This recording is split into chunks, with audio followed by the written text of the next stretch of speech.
I know.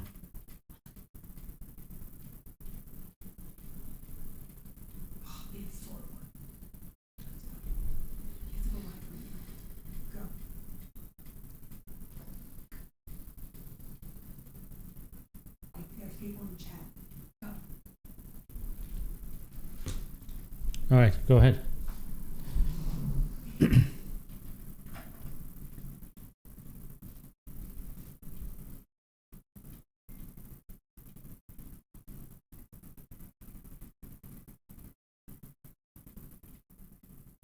Yeah, go ahead. Go ahead and get started. I'm hearing myself. You gotta change that. Okay, that was just for a second.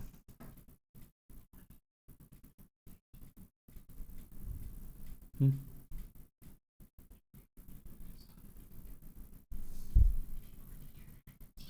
I'm hearing myself. You gotta change that. Okay, that was just for a second.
All right, everyone. So sorry for the technical glitches here for a minute. We have a brand new team here. So we'll talk about. Okay, they are saying that they don't hear me. Is there a lag? Is there a lag? I don't think anybody hears. Okay, no? Okay, perfect. All right. Sorry about that. I think there's quite a bit of lag here. I need to restart here.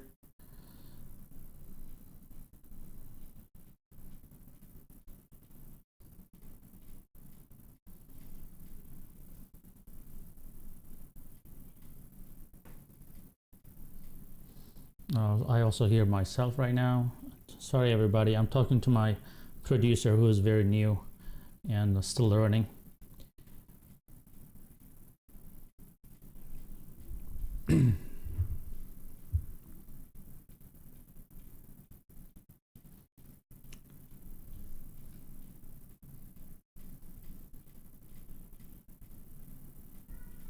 I do hear myself, which is delayed.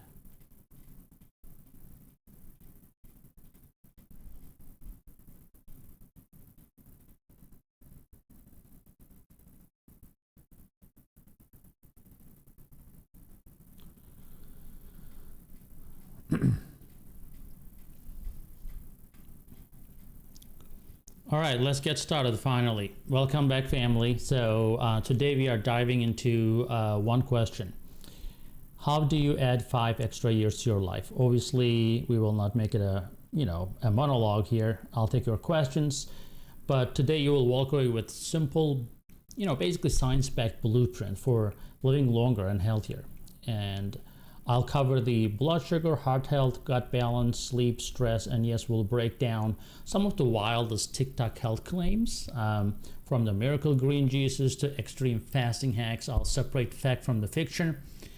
And I'll tell you, we're not going to do medical diagnosis, although you can ask your medical questions here, but don't take it as a medical advice. So I've seen patients transform their health with small habits. So that's what we're going to talk about. So for example, I have patients walking just 10 minutes after dinner, dropping their blood sugars. Some of them just start eating more fiber and suddenly getting their energy back. So I will reveal some key habits today that can literally add years to your life. Let's say 10 years, okay? Now, if you remember, I have talked about this before, diabetes takes away 10 to 20 years from your life. So when we say adding 10 years to your life, it doesn't mean that you're going to make it to 90 instead of 80. It all means that, hopefully you will have a regular life, a normal life that that like everybody else does without diabetes. So the power is in real simple actions like walking after dinner or choosing fiber-rich meals, etc., etc. So let me see if you have any questions. I'm gonna check to see if my producer can bring any questions to my screen, if there is any.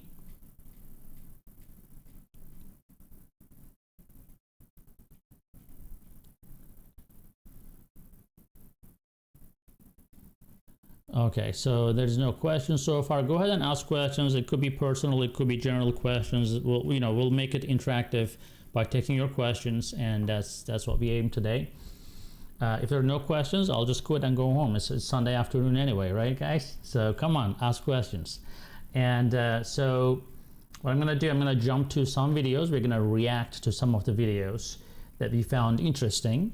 So let's play the first video and see what you guys think, and write in your comments as well, and ask questions based on that, and I will give my 2 cents on these videos. Have you heard of the celery juice scam? The celery juice scam? What's the celery juice scam? Where you get people to drink overpriced water thinking that they're getting healthier, but all they're really doing is intermittent fasting? What?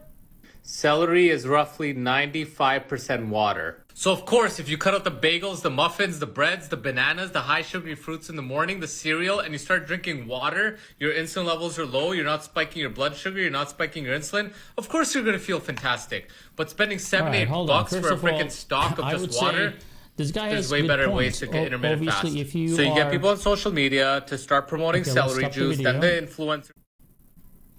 So obviously this guy has a good point, right? So when you're doing celery juice, it's just basically drinking potassium, magnesium, etc. 95% water. There are definitely antioxidants in there. You don't have to have protein and fat in vegetables because there's none. But here's the thing. Oh, I hear on my right ear now, myself. So obviously when you drink celery juice, I mean, you don't have to do intermittent fasting. It's not that when you drink celery juice you're doing intermittent fasting, but I think you can still drink your celery juice for the benefits. It's not going to be a miracle changer, that's for sure, and it's going to be hydrating. But I doubt that it's going to replace someone's habits of eating waffles and burgers and things like that. That's very unlikely. There is a hype, and I think what he's trying to say is that, because of the hype, don't pay, $20 for a bottle of celery juice. I agree with that, right? So why not? Why stick with the celery sticks and dip into your hummus? That's a lot more satisfying than just trying to chuck down something not tasting very good as a drink. All right, so let's watch the next video here. Part 3 of my sugar detox series. Grab a cup of coffee and stay a while because this one's important. We're talking all about why adding fiber back into your diet during a sugar detox is so important. And I'll be walking you through a quick and easy fiber-rich smoothie that will help you so much during this sugar detox. So why is fiber so important? Your body actually digests fiber in a way different way than it does other carbohydrates. Our body doesn't digest a lot of it. It simply passes through our bowels, which means it's not going to spike your blood sugar. And if we're consuming foods that do not spike our blood sugar, we're also not going to have blood sugar crashes. When you're detoxing from sugar, your blood sugar is likely crashing, so adding fiber-rich foods into your diet will negate those effects. Plus, you're removing a lot of carbs and sugar when you're detoxing from sugar, so you're likely going to be way more hungry. Luckily, fiber significantly helps with satiety or the feeling of fullness.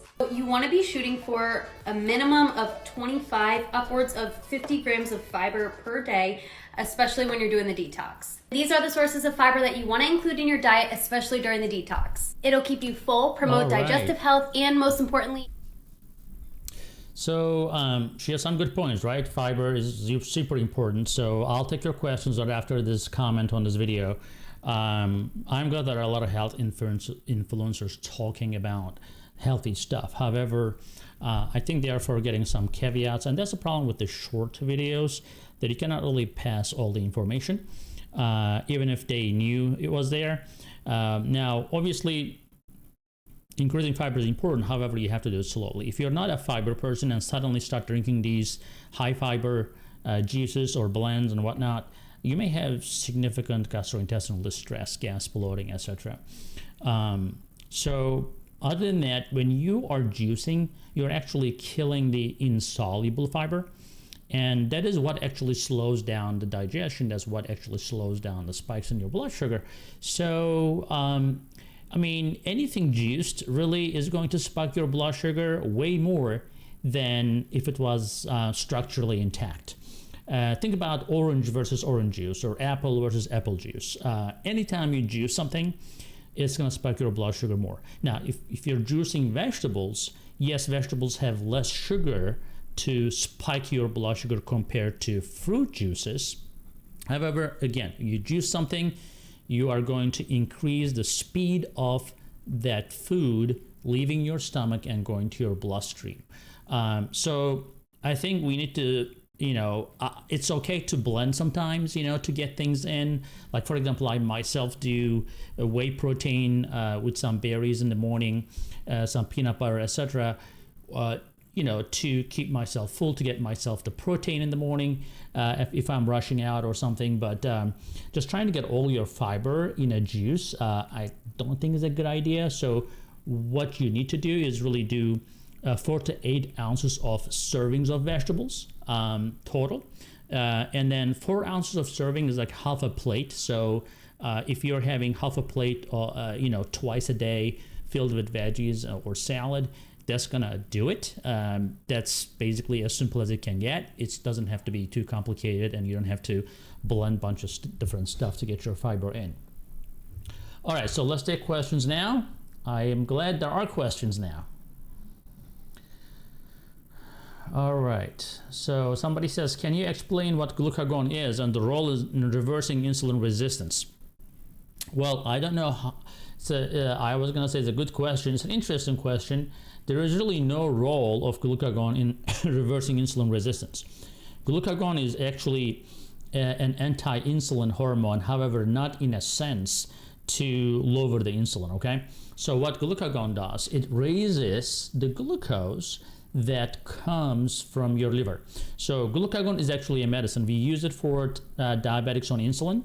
If the blood sugar is too low, we give them glucagon, for example, in an emergency situation, and the glucose goes right back up because it actually stops insulin action. So if anything, if you start taking glucagon, your insulin resistance will go up because your insulin will need to try to go up to try to beat the glucagon.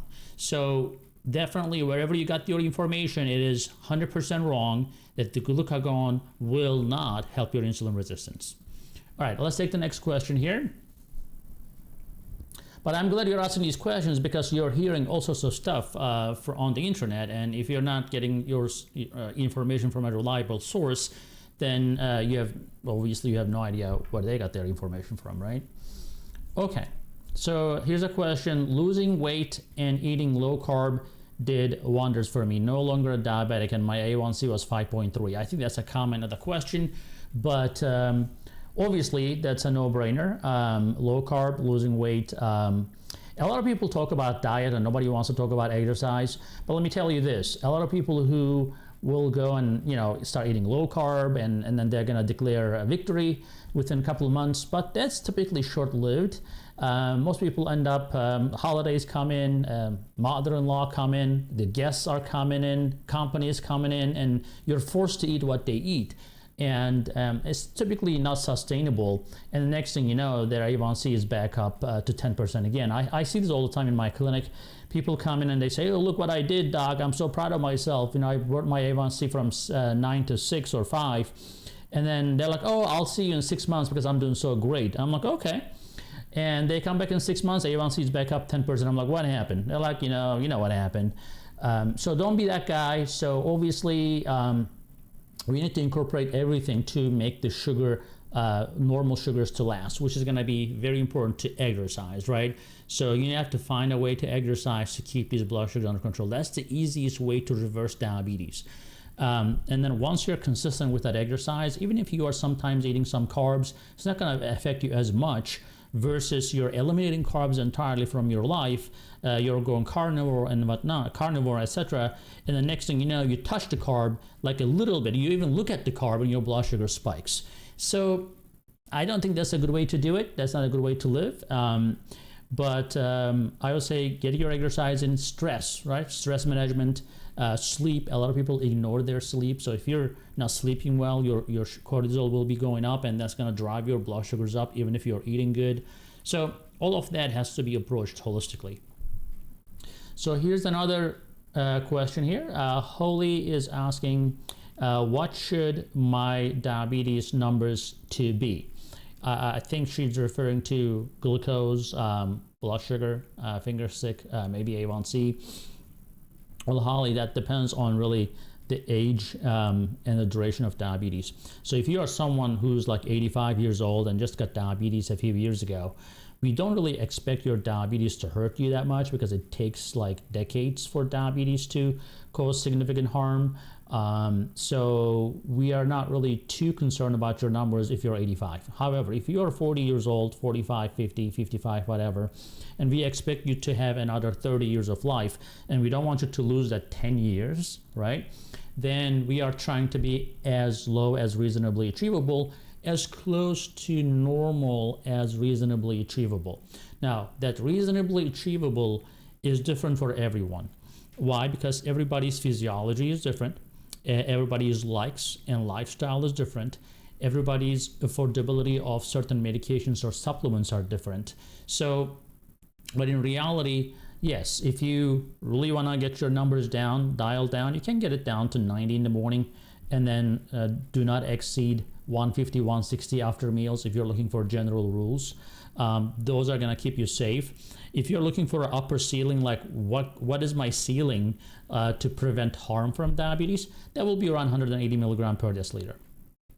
And for A1C, A1C is interesting because A1C doesn't really tell you about your spikes or drops. So it tells you what your average is. Yes, you can be down to 6% A1C or 5% A1C, and you may be having low blood sugars all night long. That's not good for your physiology. You don't want to have low blood sugars to bring your A1C down. And having said that, somebody may have an A1C of 6.5 versus 5.5, but they may have more stable blood sugars than someone with 5.5, because a 5.5 person may be having blood sugar down to 50 and sometimes 200, which is either way, it's not good, but the average may look better than someone with A1C of 6.5. But that person with 6.5 A1C may have blood sugars consistently between 100 and 150, and I prefer that numbers over the A1C, just A1C alone. That's why we like CGMs, Dexcom, Libre, Eversense, 365, etc. All of these CGMs are great to really show you where you're at. There are a lot of, we can talk all day long about CGM because there are a lot of nuances to them, but that's another story. I'll take questions on those. Okay, so let's take another question here. Somebody said I dropped my A1C from 8.4 down to 6.8% with berberine. So typically, to be honest with you, I mean, berberine alone unlikely to drop A1C almost 2%. However, I think what happens when people start taking berberine, yes, it does help, maybe 0.5 to 1% A1C reduction in my experience, which is great. But a lot of people who start taking healthy habits, taking supplements, etc., they become more health conscious, they eat better, berberine may cut appetite a little bit, they exercise more, etc., so that they become more conscious. So, but I'm glad that berberine did that for you, and we hear that a lot from people who use SugarMD super berberine or SugarMD regular berberine as well. What is the, let's see, can I have a Zoom call? That's not the one we are not talking about. Are there any benefits using cinnamon? Let's take that question there. So there are benefits to using cinnamon for sure. Now there are different types of cinnamon, right? So there's cassia cinnamon and there's a Sri Lanka cinnamon as well, Ceylon cinnamon. So the table cinnamon that a lot of people use for taste as a spice is really not going to do much, and at high doses that it does do something will cause harm sometimes to the liver. So we prefer Ceylon cinnamon over the cassia cinnamon, and studies show that around 4 grams of Ceylon cinnamon, which ends up being like scoops of table scoops of Ceylon cinnamon, which may be hard to swallow for a lot of people in a drink or in their food. But there are companies, including us, that does concentrated Ceylon cinnamon.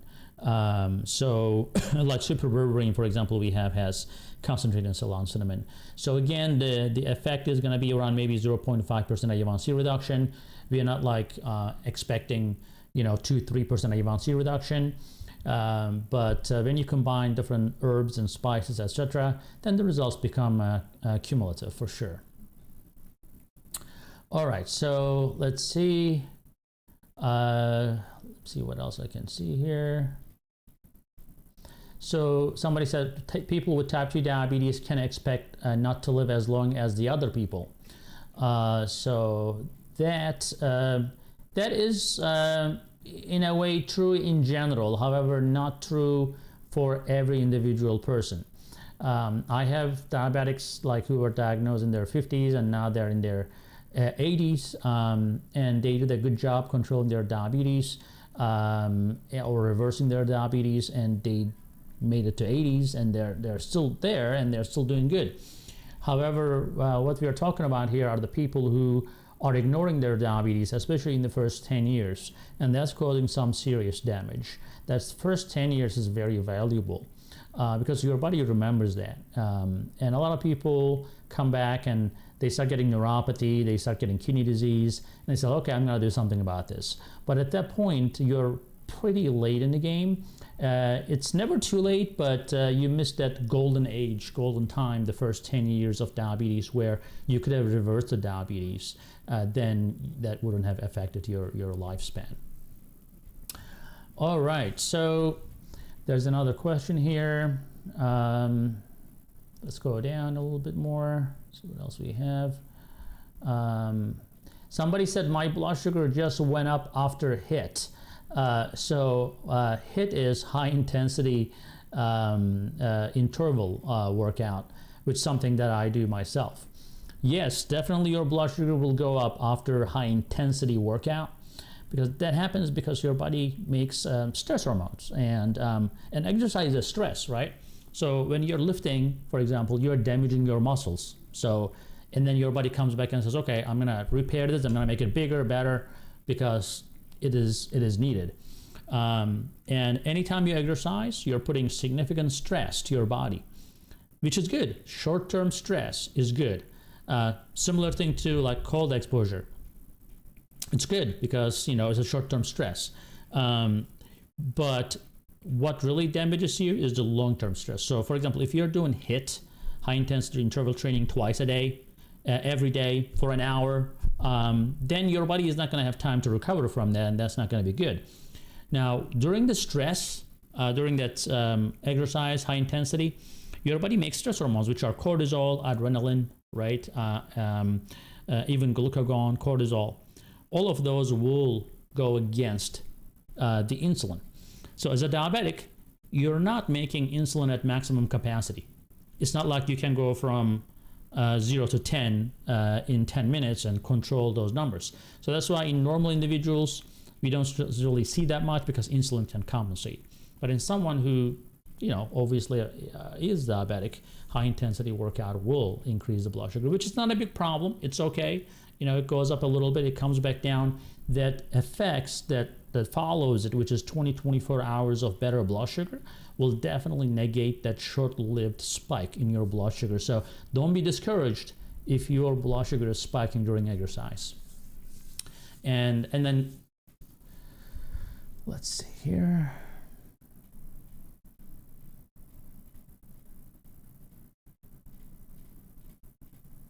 So I'm gonna take this last question, and then after this we will go back to some videos and some other things we have for you for today. And then keep asking questions. We're gonna come back and take more questions. So somebody said that my A1C was 6.2. I've been hearing about magnesium, but my blood work shows my magnesium is within range. Do you think that I should take magnesium? My blood sugar readings are between 120, 138. So I don't think magnesium is going to help you directly with your blood sugar as much. However, you said that your blood sugar is within range. So I need to understand that, because regular magnesium test in the blood does not really reflect what's happening in general. So you need to look at RBC magnesium, red blood cell magnesium, because that shows your 3 month, just like an A1C, that shows your 3-month average. That red blood cell magnesium will show your 3-month average magnesium. So because you may check magnesium today, it may look good in a regular blood, and next day you may check and it may look low or high depending on your diet. But we are trying to get that 3-month average. So I would say check your red blood cell magnesium in 3 months. Now, having said that, magnesium has a lot of other benefits. It relaxes your blood vessels. It helps with the blood pressure. It helps with sleep, especially if you're doing magnesium glycinate. That's your best magnesium right there. And that magnesium helps with stress, with the sleep problems, muscle cramps, all of that, which are common in patients with type 2 diabetes or even type 1 diabetes anyway. Plus, obviously diabetics lose a lot of vitamins and minerals if the blood sugars are high. However, I don't think your blood sugars are running that high. So I don't think, Catherine, you have a problem there. But, checking your red blood cell magnesium may be helpful. All right, so we're gonna go back to some videos now. Let's see what else we got here. Hey besties, let's make this delicious and refreshing green juice packed with benefits, especially for those managing diabetes. We have celery, which is low in sugar and helps to regulate your blood pressure. Kale is packed with fiber, which slows down sugar absorption and helps to prevent spikes. Cucumbers are hydrating and supports kidney health, which is super important for diabetics.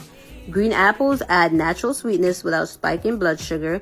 And we have a lemon to improve your insulin sensitivity. This juice is not only refreshing, but it's also great for blood sugar control. Juice it up, pour it out, and let me know what you guys think. Thank you guys so much for watching. So I can tell right now that some of you are saying, ew, that green thing, I would never drink that. And to be honest with you, that's what I hear all the time. And I agree with everything she says in terms of benefits of individual things like celery juice helping with the blood pressure, kale having fiber, etc., which are all great, all true, right? Common knowledge. However, again, remember when we talked about the juicing things? Look, she put 3 apples in there. They're green apples, okay? They're great, but you're putting 3 apples and you're juicing that turns into an apple juice. So although there are less sugar compared to regular apples, but again, you are basically juicing and you're just drinking that and you're expecting your blood sugar to stay very stable. Unlikely. So I think that's the point in this video, that just eat your apple, put some peanut butter on it or something like that. That will, add some protein to it. but trying to chug these untasty blends is just discouraging people from being healthy, because they're like, if this is the way to be healthy, I'd rather be unhealthy. I hear that from my patients all the time. Now, there are some people who are used to this, right? Don't get me wrong. I'm not putting everybody in the same bucket here. Some people will say, I'll just juice all day long, which is fine, if that's the way that you prefer. But for somebody who doesn't do that, it is really hard, and I don't think it's as beneficial as eating the whole vegetables and fruits. All right, so let's go to the next one. Or maybe let's take some questions, since there are some questions coming up here. So let's see what I see here.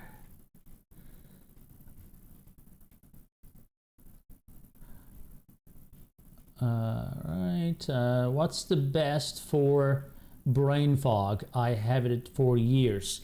Well, brain fog is one of the most non-specific complaint that I hear. It happens a lot in thyroid patients, in Hashimoto's thyroiditis.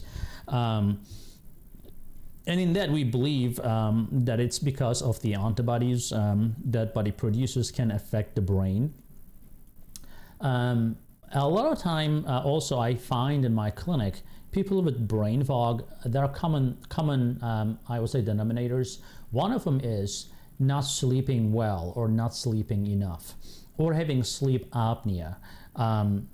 Imagine that. I mean, if you're sleeping, you're not getting enough oxygen, you're tossing and turning, your brain is going to be fried when you wake up in the morning. So you don't expect to have like a sharp brain with that. When it comes to diabetics, again, blood sugar spikes and drops definitely affects your brain dramatically. I mean, your brain really relies on glucose. And that's why if your blood sugar drops down to 30, you may be like turning into a zombie, right? So you cannot process anything. Especially in older individuals, we see that when the blood sugar drops, their neurological system almost paralyzes. Sometimes it actually looks and feels like stroke. So the point is, we are trying to avoid these spikes and drops in blood sugar to prevent brain fog in diabetics. And another thing is, I see in my clinic, people with brain fog, is their food sensitivities. A lot of people eat things that are healthy, actually, without understanding that they may have sensitivities to certain foods.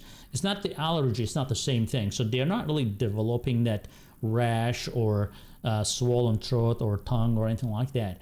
But food sensitivities typically present itself a few days after the exposure to a certain food, and it's very hard to connect the dots to relate put the relationship between the food and the symptoms, especially with the brain fog, for example.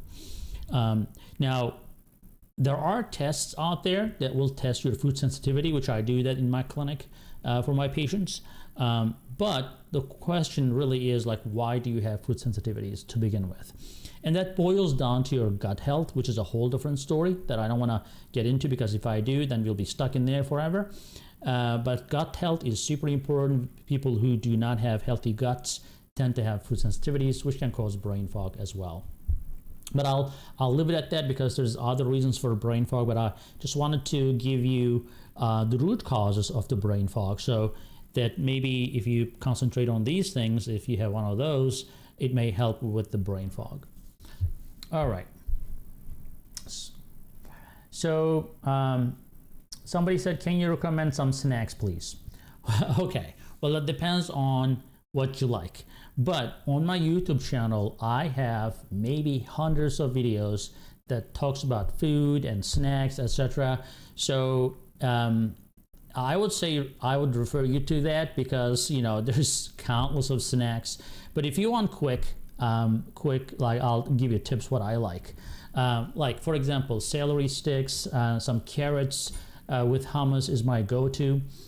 Greek yogurt is my go-to with some walnuts. And then fruits like that are apple, for example, like berries, etc. With some peanut butter, etc. will help you. You can really come up and be creative with a lot of different snacks. One thing you don't want to do as a snack is the packaged ones, like the protein bars, etc. Anytime you put something into a package, you're going to put preservatives, you're going to put a bunch of other crap in there that you don't want to ingest. But as long as, again, don't use it, eat whole foods, and pair it with some protein that you like.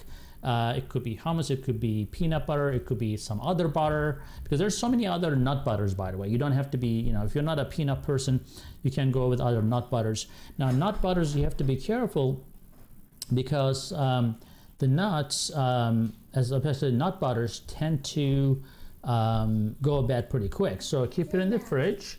Dinner time. Hey, baby, it's dinner time? Okay, my daughter is saying it's dinner time. I'm coming, baby. All right. So let's see what else we have here for the question. All right, so we'll go ahead and do some videos, I think, maybe. So let's jump to that. Hey, come here. I get bread Come here. sauce. That's not a good snack. Where'd you get that? Good morning, guys. It's day Here's a bad 700. snack for you. Here's a bad snack for you. This is bad, right? Where's your apple, girl? Huh? Where's your apple? What happened to your apple? Huh? I throw it. You did what? You threw it? Yeah. Where'd you throw it? On the ground. Oh no, Mama is not gonna be happy with that, right? Okay, why don't you have a seat here, baby? All right, let's watch this video. Sorry about that intrusion.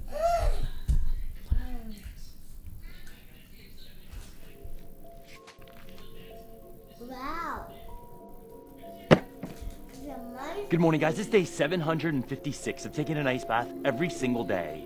It's minus 22 degrees Celsius out here this morning. The water temperature is an absquatulated 1 degree Celsius. We're gonna do 3 minutes in the ice bath this morning. And like always, my friends, it's gonna be a good day.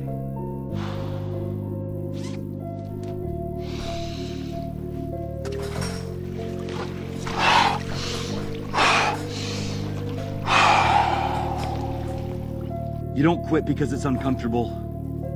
You don't quit because progress feels slow. You don't quit because no one's clapping for you. You keep going because quitting would mean that you give up on what you promised yourself. You keep going because the vision you have isn't meant for anyone else to understand. And you're not here to settle for mediocre. You're here All right. to redefine. So definitely there are good points here. I do not recommend doing this because I don't want to be responsible for giving someone a heart attack. So if you are, okay, let's go back to good points on the video. It's a good point that he's talking about cold exposure. Cold exposure, I've made a video before about this. Nobody watched it because nobody wants to do it. Understandable, but there are a lot of benefits to it. Now, would I do a cold shower or cold, dip in this case, an ice dip? Would I do that every day? Probably not, because again, there's a lot of stress for your body. And if you're gonna do that every day, it should be very short, instead of like laying there as if you're in a hot tub there. Even a hot tub, you should be careful about how long you spend time there. It's a lot of stress for someone with heart problems, because if you have diabetes, more than likely you have some sort of heart problem that you may not be aware of, and it can just surface when you get into the super hot or super cold situations. If you're gonna do that, I want you to really slowly ease into it. For example, during the shower, maybe cut down on the temperature a little bit, and try to get used to taking more like lukewarm instead of hot, from lukewarm to cold. You can make that transition, especially in the morning. I do that in the morning. My night showers are never cold because I want to feel cozy, but my morning showers, especially if I wake up and if I'm a little groggy, I'll just turn to cold, and next thing you know, you're up and good to go. And that's very helpful for your health. But you have to be careful if you are on the older side and you have health issues, heart issues. super cold, super quick is not going to be good for you. All right, so let's see what else we have.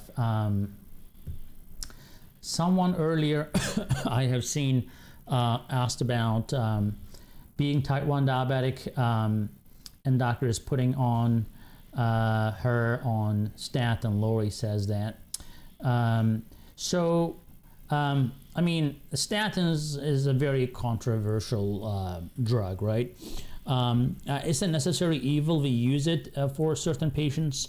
I typically run in my practice an advanced lipid panel for most of my patients to see how bad really is their cholesterol. Cholesterol alone is not your enemy. Cholesterol is required for your body, for every cell, your brain cells, everything.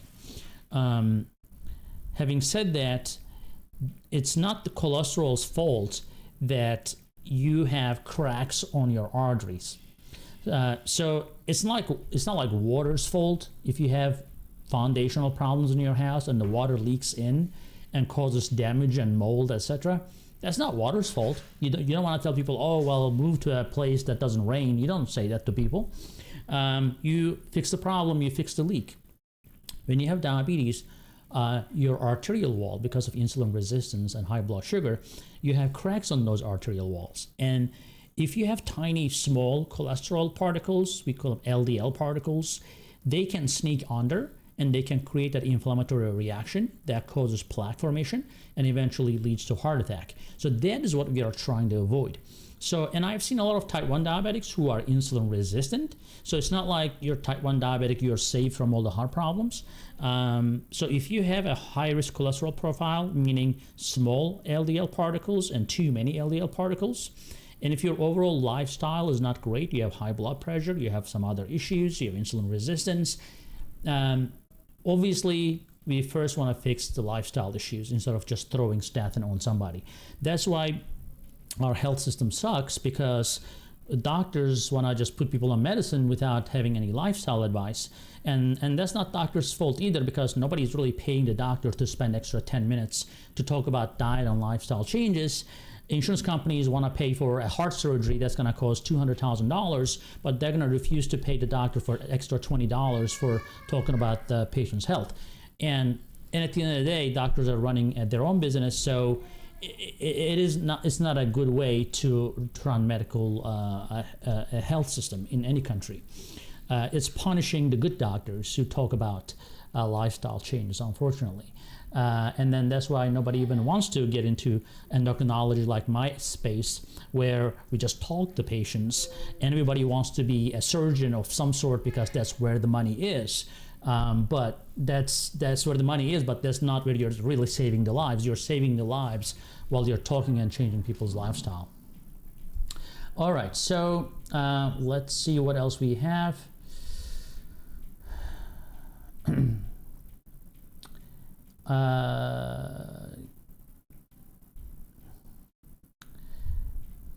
Somebody again said, talked about a carnivore diet. Carnivore diet it is fine, but I think if you go on any diet that is super restrictive, how in the world, as a common sense, some would think that that is the way to be healthy? So what's the point of having vegetables and fruits at all if they were not going to do anything? If you believe in God, that's one thing. If you don't believe in God, that's another thing. But if you believe in God, you would think that, okay, well, all of these things are created by God and it is being served to people. They must have benefit, right? And there are benefits. There's millions of benefits that are proven. However, people who go on a carnivore are the people who want like rapid fixes. Like, they fix my blood sugar right now in 2 days. I want it done. Although they caused the damage in the last 20 years, but they want to fix in the next 2 days or 2 hours.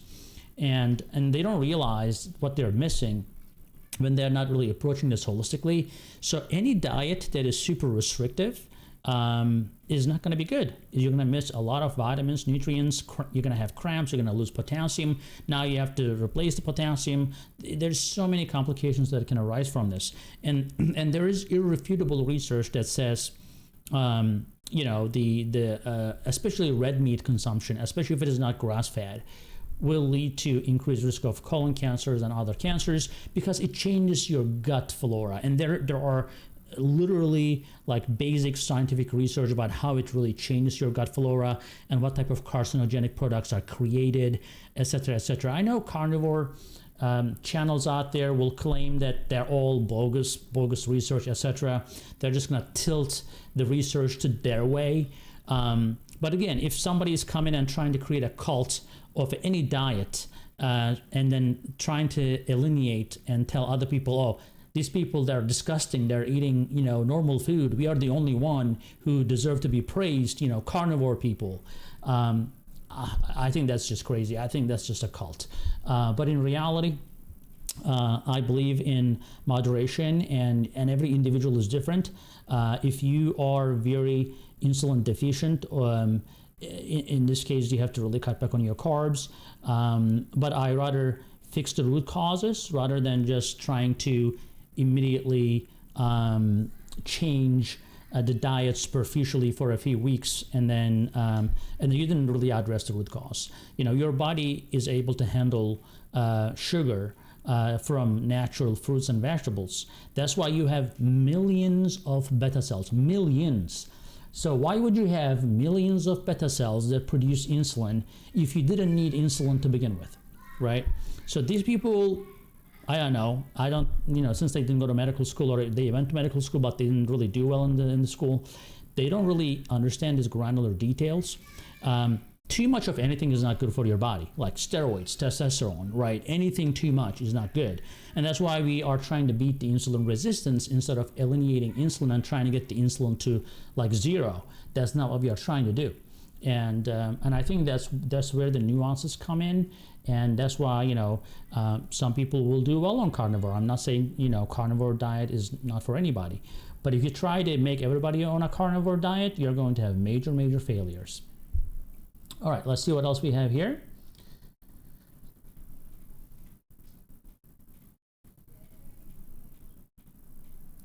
All right, let me see here.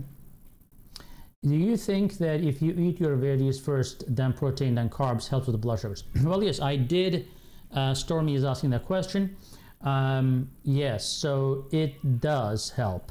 So when you eat the veggies first of all, the fiber will slow down, will block the exit a little bit, right? And then the protein does the same thing, or the fat does the same thing. And you can try this yourself. If you have a CGM, for example, let's say prepare your plate and then divide it into 4, 1/4 carbs, healthy carbs, 1/4 protein, 1/4 veggies, or 2/4 veggies, let's say. And then just do the action and see it for yourself.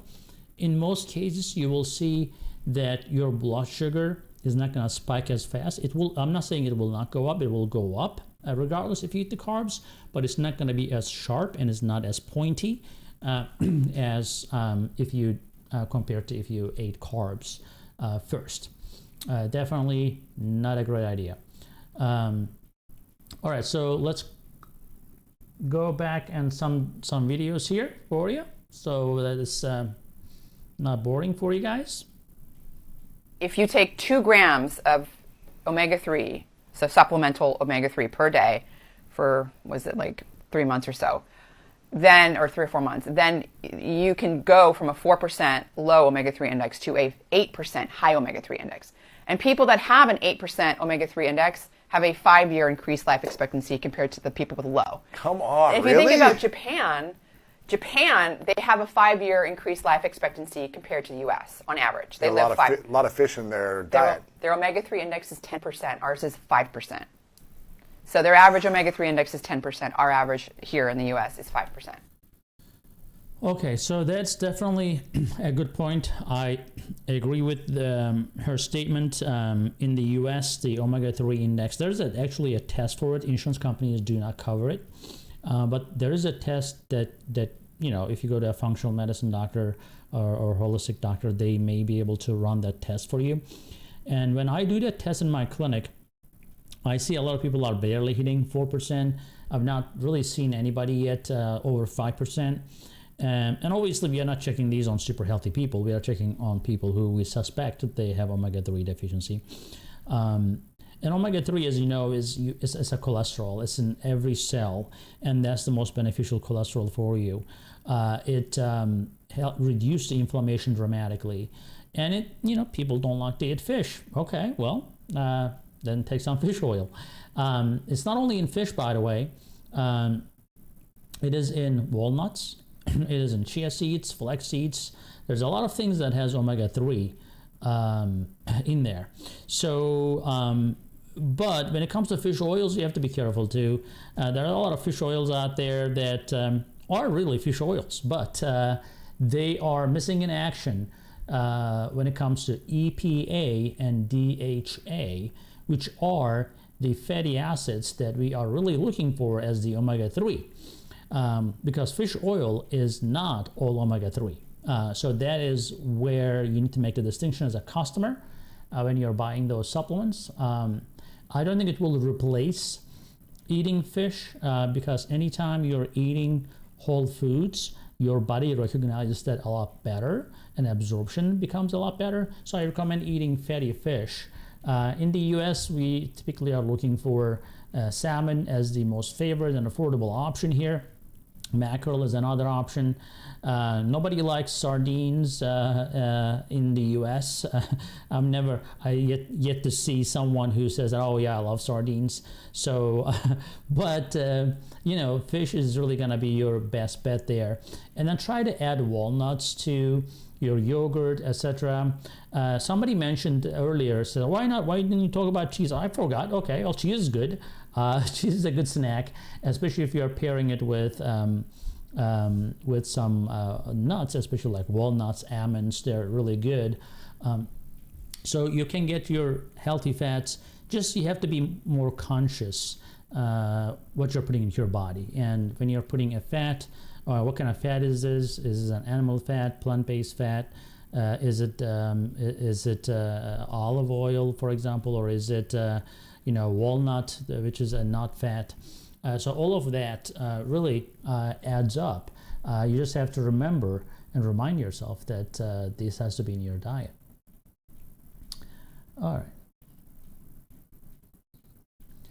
All right, so somebody said that I can do chair exercise. Does that help with diabetes? So 100%. Movement is a movement, right? Every time you make any type of movement, it's going to be better than just sitting there. So especially for people with back problems, knee problems, I highly recommend chair exercises. You can do a lot from your chair. And that is going to definitely help your blood sugars and I see some people say, I love sardines. I love sardines. Okay, suddenly everybody loves sardines. I love that. Good, awesome. So I guess where I live, nobody likes it in Florida, South Florida. So, all right. So let's see what else we have here. Let's go to some other videos here, and I'll keep asking your questions. We'll come back and take questions, okay? Take a look at this. The average life expectancy at 50 for a woman with an unhealthy lifestyle is 79, the same as it is at birth, and for a man, 75. But life expectancy at 50 for a woman with a healthy lifestyle is 93, and for a man, it's 87. That's an additional 14 years for women, 12 years for men, and for the most part, it's health span.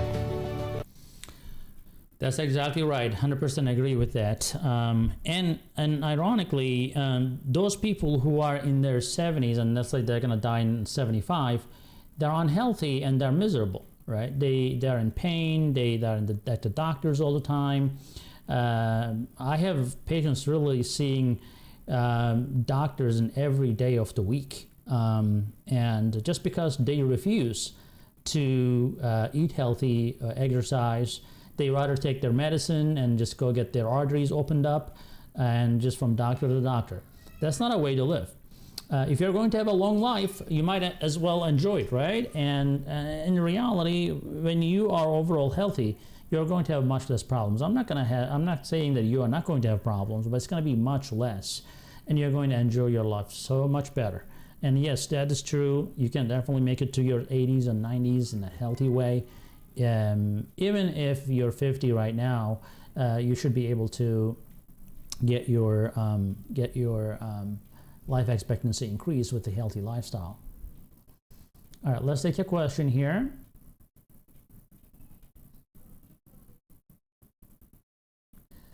Somebody is asking, do you have your line of fish oil? No, we don't. We don't really have that right now.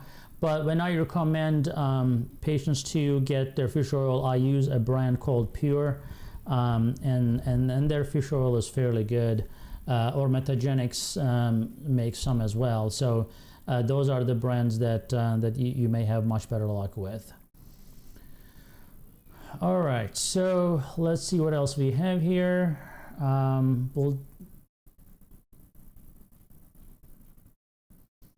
Somebody is asking about, do you recommend 1 or 2 smashed garlic cloves per day, morning or before bed? I don't think the timing is going to make a big difference, but garlic is an extremely good prebiotic, meaning that it is good to feed the good bacteria. Remember, we talked about gut health and how important that is. Garlic, onion, etc., artichoke, these are the greatest prebiotics that you can have. And when you have healthy gut, and you have a healthy life. So that is basically what it boils down to. But 1 or 2, it's up to you. Depends on how much you want to stink. I'm just kidding. But yeah, I would say I like my garlic cooked because that's less stinky. But definitely very, very helpful. All right, so let's see. Let's talk about another video here.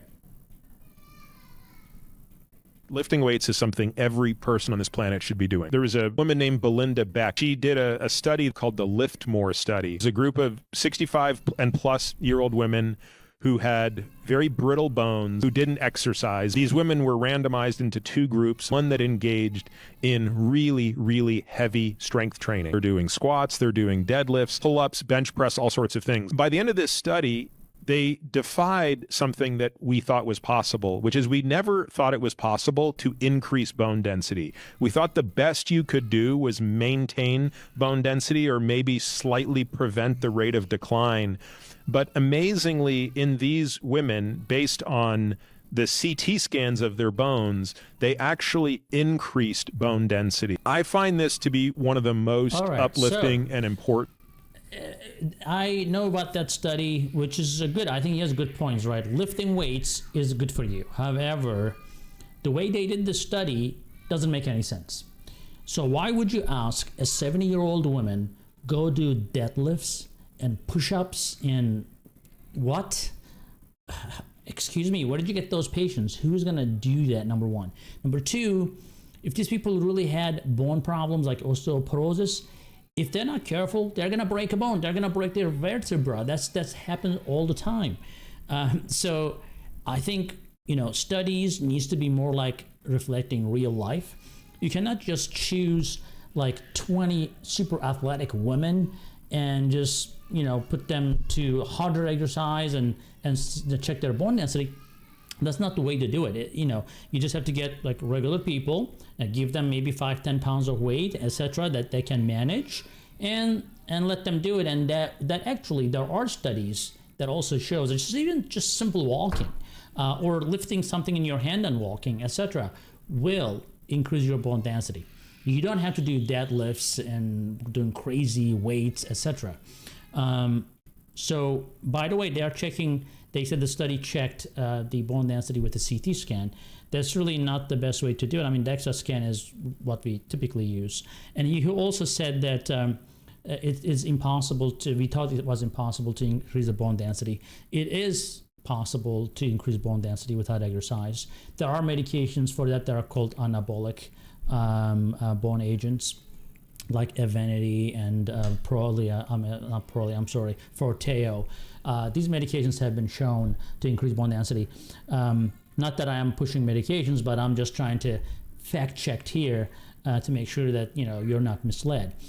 Because if you're not someone who cannot exercise, I don't want you to think that, oh, I'm done, my bones are shot. And also vitamin D, right? And that's something that's widely underestimated. It's very common. It's extremely common to be vitamin D deficient, and for clear reasons, right? So you're not outside, you're not getting enough sun. Even if you did, to get enough vitamin D with the sun, you will have sunburn and you're going to get cancer later. So it is hard. And you can get your vitamin D in food, but again, you have to eat a ton of fish, which most people don't do. So, but when you're vitamin D deficient though, your bones will be weak. And when you replete someone with vitamin D, you're going to improve your bone density. And there's a disease for that. It's called osteomalacia. People have muscle pains, joint pains, bone pains. They don't understand why that's happening. And when we do their bone density scan, it looks like low. And then when they do vitamin D, suddenly their bone density goes up. Type 2 diabetics are at increased risk of fracture, even with a higher bone density. Isn't that interesting?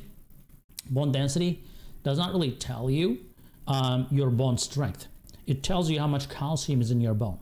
However, your bone is not just made of calcium. It is made of a lot of, structures that creates the resilience and stiffness. So a lot of type 2 diabetic studies show that they have actually higher bone density than the regular population because they're heavier typically, etc., etc. But then they break more bone. So the point is, it's not just the bone density that tells you how likely you're going to break a bone or not. So it depends on over your muscle strength, your balance, your bone strength, and you have to incorporate everything: your exercise, your vitamin D, your overall lifestyle, keeping your blood sugar under control will all help with that. All right, let's watch the next video, and then we'll take questions, and we're going to close it after that. I hate to say this, I probably lose some friends for this, but yeah, don't waste your money on drinking alkaline water. You can't really shift the alkalinity of your body. There are cases where some compartment in your body needs to be more alkaline than the rest. Your gut is a different alkalinity than other areas of your body, etc. But ingesting high alkaline water isn't going to shift your overall alkalinity. If someone can send me a quality reference that shows different, then I'm happy to revise that statement. Well, he's 100% right. Your body does not change alkalinity with alkaline water. It just doesn't happen. I mean, every time you breathe, that is regulating your alkalinity or acidity in your body. And it's super tightly regulated, the tightest thing in your body. It's extremely important to regulate that. Your kidneys and your lung is constantly working to keep that pH right. And alkaline water is not going to change that. So yes, don't waste your money on that fancy stuff, and while forgetting what the important thing is in your lifestyle changes. All right, so I'll take a few questions, and after that we will close. Okay. When do you recommend apple cider vinegar? Is it, I guess, beneficial? They're asking here. Maybe I'll take this question first. So when do you recommend apple cider vinegar? Okay, we got that on board. Okay, so when do we recommend apple cider vinegar? Apple cider vinegar is good. I mean, it's the only thing that I wouldn't do with the apple cider vinegar is drinking an undiluted apple cider vinegar. So you should really dilute that quite a bit. Maybe put some lemon in there for some taste, and then make sure that you wash your mouth after you drink that if you're going to drink it. Because it affects your teeth enamel. So we don't want to do that to your teeth because it will cause a lot of sensitivities, etc. Having said that, the best way to consume the apple cider vinegar is in your salad. I tell my wife all the time, please, please, please do not give me any dressing that does not have olive oil and vinegar in it. I don't like them. I don't prefer them. And there is no benefit to them. There is no benefit to ranch dressing or any other dressing we have in the US here. They're just basically pure poison for you. So add that apple cider vinegar to your salads, you'll be good to go. Now, sometimes we tell people to take apple cider vinegar gummies. If they cannot do that, it actually helps with the stomach acidity, which increases stomach acidity, helps with the digestion, but also, interestingly, reduces the reflux. A lot of people tend to think that the reflux is from too much acid in the stomach, which is not true at all. It is from too little acid in the stomach. And guess what doctors do? They give antacid to lower the acid even more. Well, when you lower the acid more, you're not going to digest things. And then that's going to cause gut problems because your gut bacteria will try to digest them and they're going to overgrow. Now you have a big problem. So when somebody has reflux, I tell them, take some apple cider vinegar because that's going to help your acid reflux in most cases, unless there's an anatomical problem going there. All right, so let's see what we have. I have been spraying magnesium glycinate on the soles of my feet before bed, advised by my GP because it helps sleep as I hardly do. I'm age 72. What's your opinion? I've never really heard magnesium glycinate spray. I'm not even sure if it is available. If it is helping you, great. I'm happy to learn things from you guys, and I'll probably research that. But magnesium glycinate is so well absorbed, I would rather have you take that orally, and that will definitely help you with what you're looking for, which is your pain, your sleep, etc. But thanks for joining today. I hope this helped you, the information. We will continue to have lives. Prepare your questions ahead of time if you like. It doesn't matter what type of question it is. We will take it. It doesn't matter what type of topic we have for the day. The point is to try to serve you, to try to help you. And we're going to react to videos because videos are fun. And I want you to hear other people's opinions as well, but with a grain of salt, understanding the caveats that may not have been mentioned in those videos. I'm not here to criticize everyone else but me. That's not the point. I'm just trying to make sure that we are taking the good from a video and understanding the nuances or the possible problems or misunderstandings that can come from that video. But thanks for joining today. I will see you next Sunday. Hopefully we'll try to fix that for 4 p.m. on Sundays, and I'll see you next Sunday. So write that down.